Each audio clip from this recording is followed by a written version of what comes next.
concept. Also at the event was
열어요.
Hello there, you're now with me, Razi Ahmad for TVS English News at 5.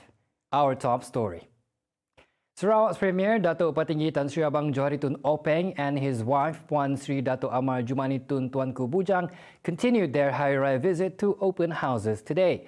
Abang Johari visited his acquaintance Al-Hadi Ibrahim at his residence at Demak Baru, Kuching. They were welcomed by the host and his wife, both wearing white-coloured baju Melayu and a red and pink patterned sarong.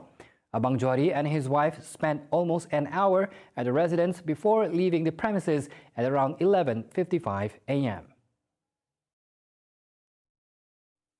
Now, after 3 years of silence due to the COVID-19 pandemic, BUNG BRATAK Day made its comeback this year, a celebration that is synonymous with the Bidayo community in commemorating the history of the BUNG BRATAK. The event was officiated by the Minister of Tourism, Creative Industry and Performing Arts of Sarawak, Dato Sri Abdul Karim Rahman Hamzah.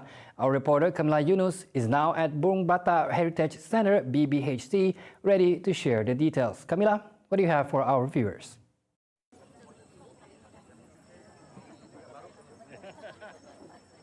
Thank you, Razi. All right, the festival was held at 1,000 feet high at BRATAK Hill that witnesses hundreds of folks of Bidayo community from Serian, Lundu, Bawut, and Kuching, and even foreigners. And the event features performance from local Bidayo band and artists, food sales and shows of Bidayo traditional costume, artifacts and craft. And among the performers are Amy Dixon, Dino and Hybrid Band. And for your information to Razi, Minister of Tourism, Creative Industry and Performing Arts Sarawak, Datuk Sri Abdul Karim Rahman Hamzah, in his speech said that the unification of the Bidayo people also contributed to racial harmony in Sarawak despite coming from different districts. And you know, Razi, that is all I can share for now. I wish I have more time to share, but the digital connectivity here seems to develop a jealousy towards me. But feel free to head on to our official websites www.tvstv.my and our social media platform for latest update. Kamila Yunus and videographer Ahmad Nasrullah for TVS. Over to you, Razi. Today, the 1st of May, is observed as Labor Day around the world. Every worker, whether in the government or private sector, celebrates Labor Day with hopes of a better future.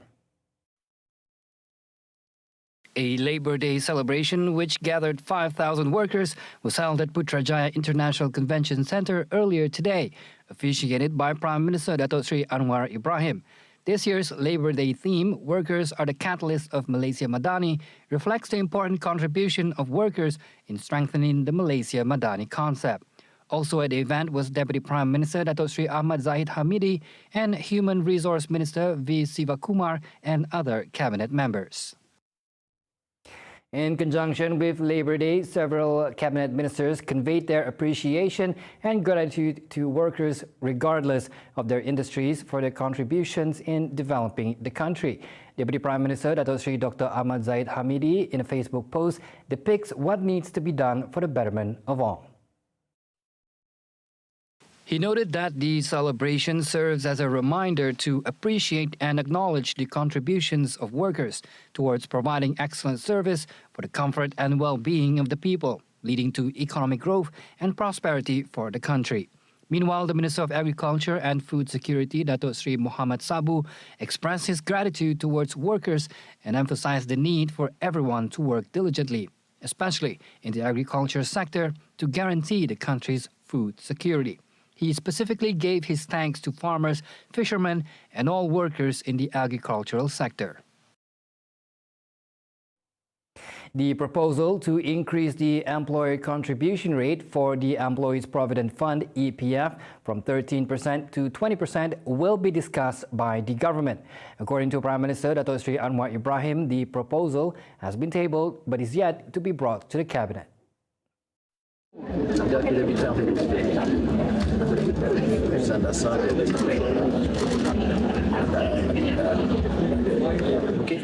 He said this when met after officiating the 2023 Labor Day celebration at Putrajaya International Convention Center earlier today.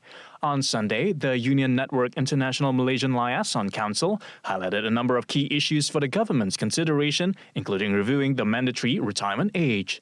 Its president, Dr. Muhammad Safi'i Mamal, said the EPF contribution rate from the employer's share should be raised, especially for employees with a salary of 4,000 ringgit and below, to ensure employees have adequate savings upon retiring. He added more than 15 million workers are struggling financially. Safi was also quoted as saying that the ministry should also hold a dialogue with all stakeholders involved to review all the current policies and labor laws in this regard. The government has been urged to consider making a productivity-linked wage system, PLWS, mandatory in the country in order to ensure fair compensation to employees.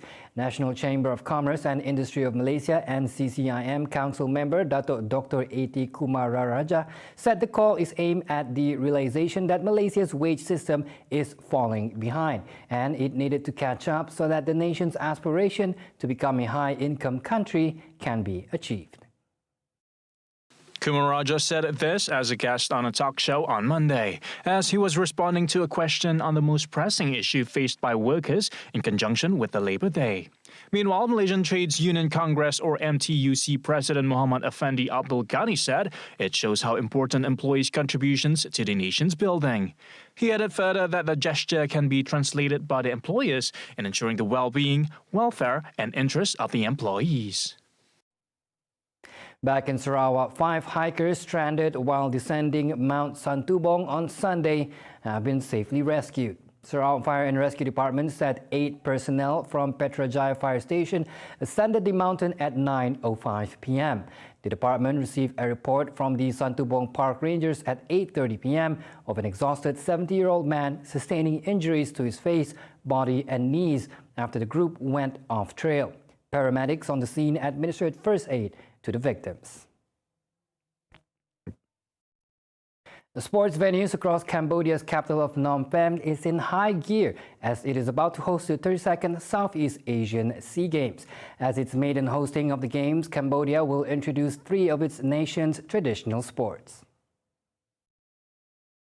The 3 sports are namely Uk Chak Trang, Khmer Chess, and 2 martial arts sports, Bokator and Kun Khmer.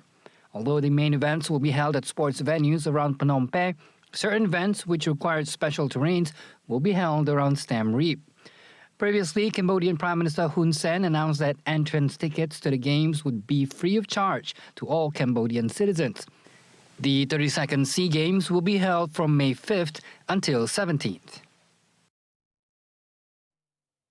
Now, more than 14,000 people thronged the Mutianyu section of China's Great Wall, just north of its capital, Beijing, on April 30th, the second day of the country's 5-day Labor Day holiday.